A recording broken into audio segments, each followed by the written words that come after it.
하나만 더 하고 넘어가죠. 이준석 후보 얘기 잠깐 하고 넘어가겠습니다. 8.34% 나왔습니다. 이 득표율 어떻게 보시는지, 그리고 이준석 후보 또 뭐 이준석 의원의 정치적인 미래, 저희가 뭐 걱정할 일은 아닙니다. 본인이 알아서 하시겠습니다만 어떻게 예상하시는지 좀 말씀해 주시죠. 저는 수치는 그렇게 나빠 보이지는 않습니다. 8.42, 네, 저는 7점, 예. 출구조사에서 7.7인가 나왔을 때는 맞습니다.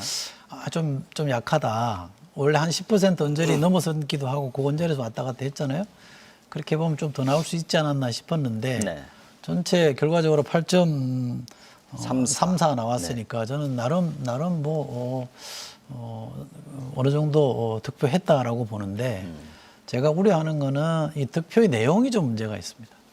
특정 계층, 네. 특정 젠더에 과도하게 의존하고 있기 때문에 지금 이게 출구조사에만 그 성별 분석은 나오는데 네. 연령대 분석은요. 네.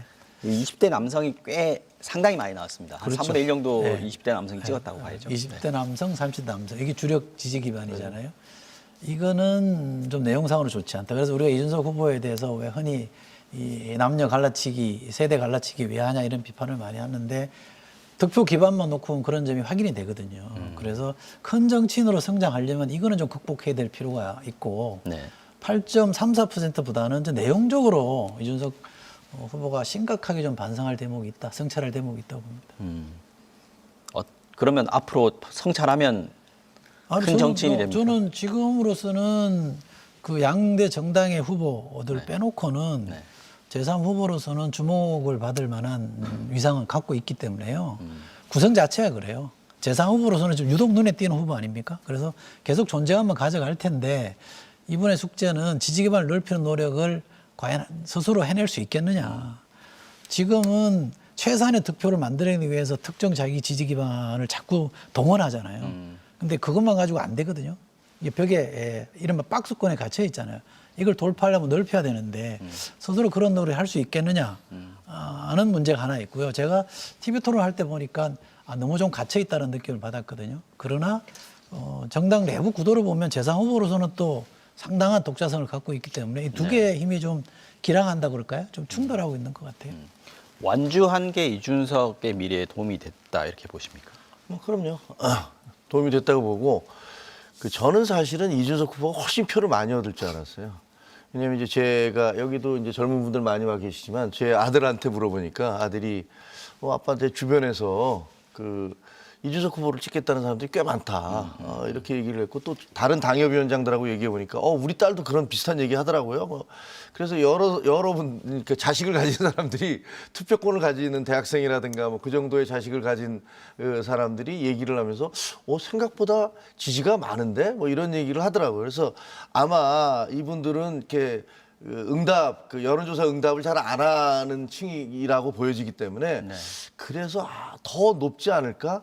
그래서 10%를 훨씬 넘을 거라고 생각을 했어요, 처음에. 그래서 이거 잘못하면 깜짝 놀랄 일이 벌어질지도 모르겠다라고 생각을 했었어요. 근데 그리고 또 이번에 구도 자체가 사실은 이준석 후보는 꽃놀이패였거든요. 양쪽의 두 후보. 그러니까 이재명 후보나 그리고 김문수 후보는 그 두 분이 살아왔던 삶과 그리고 해왔던 말들이 꼬리를 잡힐 게 너무 많았어요. 공격받을 것들이 너무 많았어요. 근데 이준석 후보는 상대적으로 그 두 분이 이렇게 치고받는 과정에서 오히려 이렇게 중재 역할을 하면서 이쪽을 뭐 편들거나 공격하거나 그 반대쪽으로 하든가 이렇게 할 수 있는 그런 위치에 있었거든요. 그래서 저는 이거 잘못하면 사람들이 토론을 보고 난 다음에 60대, 70대 뭐 어떻게 살아왔냐. 40대가 제일 낫다. 이런 얘기 들으면 정말 깜짝 놀랄 일이 벌어질지도 모르겠다. 이렇게 생각을 했어요. 근데 이준석 후보가 그 세 번의 토론을 거쳐서 그런 모습을 전혀 보여주지 못했고 오히려 본인이 손해를 많이 봤죠. 세 번째 토론에서 도저히 해서는 안 되는 얘기를 그럼요. 그런 얘기를 함으로써 그래서 사람들에게 근데 그 발언 자체 젓가락 발언 그게 왜 치명적이냐면 그분이 해왔던 굉장히 갈라치기 정치를 한다. 그리고 굉장히 젠더 어떤 특정 여성 남성에 대해서 굉장히 차별적 발언을 한다. 노인, 장애인, 여성 뭐 이런 부분들에 대해서 좀 발언이 문제 있지 않느냐라는 그런 세간의 의심들을 확정시켜주거나 상기시켜주는 그런 발언이었기 때문에 그게 굉장히 타격이 컸던 거라고 보여진 거죠. 네. 3차 토론의 그 실언도 영향을 크게 줬을 거라고 봅니다만 전체적으로 보면 저는 선거 전략을 좀 잘못 짰다라고 봅니다. 왜냐하면 1, 2, 3차 토론만 놓고 보거나 이준석 후보의 발언을 놓고 보면 일관되게 반 이재명이었거든요. 예, 계엄 잘못됐다고 얘기하고 탄핵 찬성하긴 했습니다만 선거전에 들어가서는 일관되게 반 이재명을 외쳤거든요. 네. 저는 이게 실책이라고 봅니다.